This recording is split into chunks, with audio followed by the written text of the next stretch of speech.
Hello everyone. तो आज की इस वीडियो में हम सुप्रीम कोर्ट की आज की जो हियरिंग थी उसके सारे पॉइंट्स को डिस्कस करेंगे। इन पॉइंट्स को, क्योंकि काफी लंबी हियरिंग चली है लेकिन आज फाइनल वर्डिक्ट आज भी नहीं आया। बट हम आज जो पॉइंट डिस्कस हुए थे वो काफी इंपॉर्टेंट थे। मतलब सुप्रीम कोर्ट कोई भी जल्दबाजी नहीं करना चाहता कि जिससे बच्चों के मन में ये डाउट रहे कि अच्छी तरीके से मतलब अ, उन्होंने जजमेंट नहीं दिया या फिर बच्चों के फ्यूचर के साथ कोई खिलवाड़ किया है। तो उसको देखते हुए वो कोई भी सिंगल पॉइंट नहीं छोड़ रहा जो बच्चों के मन में रह जाए कि अच्छा ये डिस्कस नहीं हुआ। ठीक है, तो वो देखते हैं कि वो कौन कौन से पॉइंट हैं जो आज की हियरिंग में डिस्कस हुए। तो पहला जो पॉइंट था वो ये था कि करेक्शन विंडो जब वापस से ओपन हुई थी नीट के एप्लीकेशन फॉर्म के लिए, मतलब कि वापस आप फॉर्म फिल कर सकते हैं, तब अबाउट समथिंग 15,000 कैंडिडेट ने क्या किया था, नीट का एप्लीकेशन फॉर्म फिल किया था। एंड इन 15,000 कैंडिडेट्स में से ओनली 44 कैंडिडेट ऐसे हैं जिनकी जो रैंक है नीट में वो कितने से नीचे आई है, 1 लाख से नीचे है। मतलब out of only 15,000 only 44 students are scoring less than 1 lakh. ठीक है, अब देखते हैं कि दूसरा पॉइंट क्या था। दूसरा पॉइंट ये था कि जो एनडीए के डायरेक्टर को लेकर सवाल उठ रहे थे कि आईआईटी मद्रास ने जो रिपोर्ट पब्लिश करी थी मास लेवल पर पेपर लीक को लेकर, उसमें एनडीए के वही डायरेक्टर हैं जो सस्पेक्ट थे कि अच्छा इन्होंने पेपर लीक किया है, शायद इनका कोई रोल है, और जिनको मतलब एनडीए के जो डायरेक्टर थे उसके पद से हटा भी दिया था। तो उसके ऊपर एनडीए ने बोला है कि जो वो डायरेक्टर की आप बात कर रहे हैं वो एक गवर्निंग बॉडी है हमारी, एक जो भी एनटी है उसमें, एंड आईआईटी मद्रास ने जो भी रिपोर्ट तैयार करी है उससे उनका कोई लेना देना नहीं है।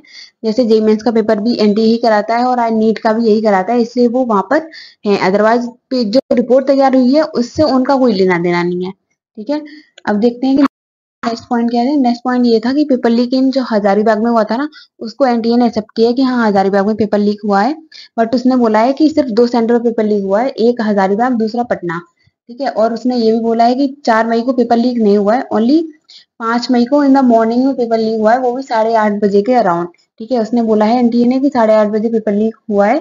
ऐसा हमें फुटेज से और वहाँ के जो सर्कमस्टेंसेस रहे हैं उनको देख के हमें ऐसा लग रहा है कि 8:30 बजे पेपर लीक हुआ है, और उन्होंने 10:30 बजे तक बच्चों को 11 बजे तक वो पेपर को याद कराया गया है। लेकिन सुप्रीम कोर्ट को इसमें एक ऑब्जेक्शन है कि 1 घंटे के अंदर पेपर को सॉल्व करके बच्चों को याद कैसे कराया जा सकता है।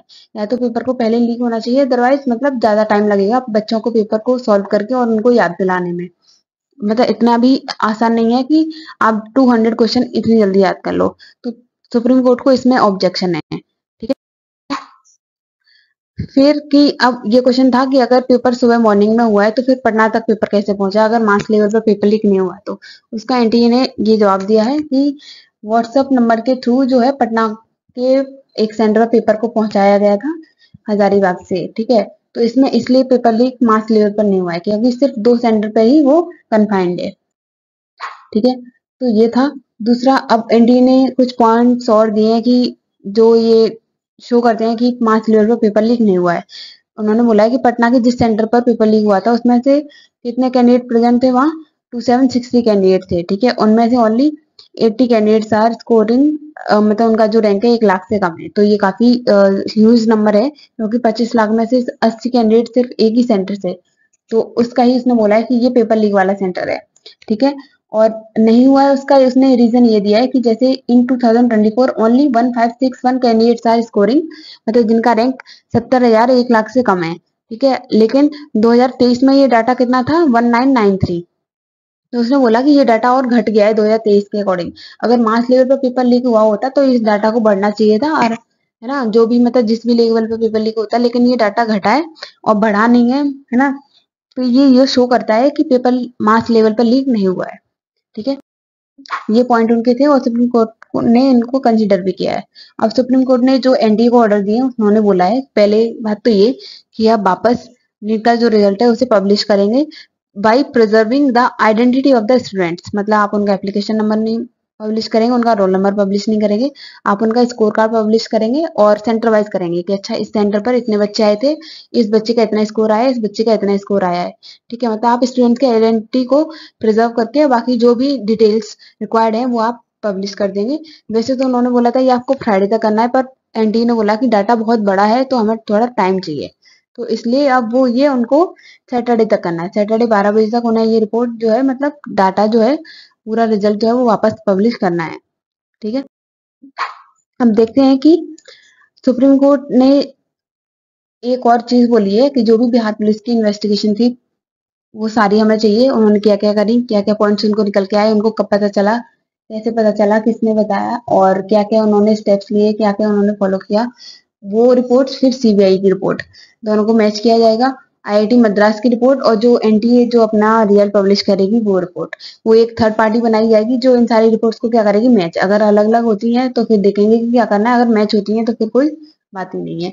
तो एक थर्ड बॉडी बनाई जाएगी जो इन सारी रिपोर्ट्स को क्या करेगी, एनालाइज करेगी। ठीक है, तो ये सारी पॉइंट्स आज सुप्रीम कोर्ट ने डिस्कस किए हैं। और लास्ट जो फाइनल हियरिंग होने वाली है वो 22 जुलाई को होने वाली है, शाम मंडे को होगी और 10:30 पे शार्प स्टार्ट हो जाएगी और 12 बजे से पहले पहले तक आपका फाइनल वर्डिक्ट आ जाएगा। क्योंकि सुप्रीम कोर्ट का कहना है कि अगर रीनीट नहीं होता है, मतलब ऐसे हमें प्रूफ मिलते हैं कि 5 लेयर पे पेपर लीक नहीं हुआ तो रीनीट नहीं हुआ, तो हम फिर नीट की जो काउंसलिंग है उसको भी डिले नहीं करना चाहते हैं। क्योंकि एमसीसी ने जो शेड्यूल दिया है उसके अकॉर्डिंग 24 जुलाई से आपकी जो नीट की काउंसलिंग है वो स्टार्ट होनी है। ठीक है, इसलिए उन्होंने जो लास्ट हियरिंग रखी है सुप्रीम कोर्ट ने वो 22 जुलाई की रही है, मंडे को है। 10:30 बजे से स्टार्ट होकर 12 बजे तक ऑलमोस्ट खत्म हो जाएगी। मतलब 12 बजे तक आपका डिसीजन आ जाएगा कि क्या होना है, रीनीट होना है या नहीं होना है। ठीक है, सारे पॉइंट्स आज की हियरिंग में जो है वो काफी वैलिड है। इसके बाद में मुझे नहीं लगता कि इतना, अगर जितना सुप्रीम कोर्ट ने ऑर्डर दिया अगर उतना फॉलो होता है तो किसी भी बच्चे को कोई डाउट रहेगा। ठीक है, तो इस वीडियो आप शेयर कर दो जिसको भी डाउट है कि अच्छा सुप्रीम कोर्ट के आज के क्या क्या पॉइंट्स हैं, तो मैंने इसमें सारे कवर कर दिए।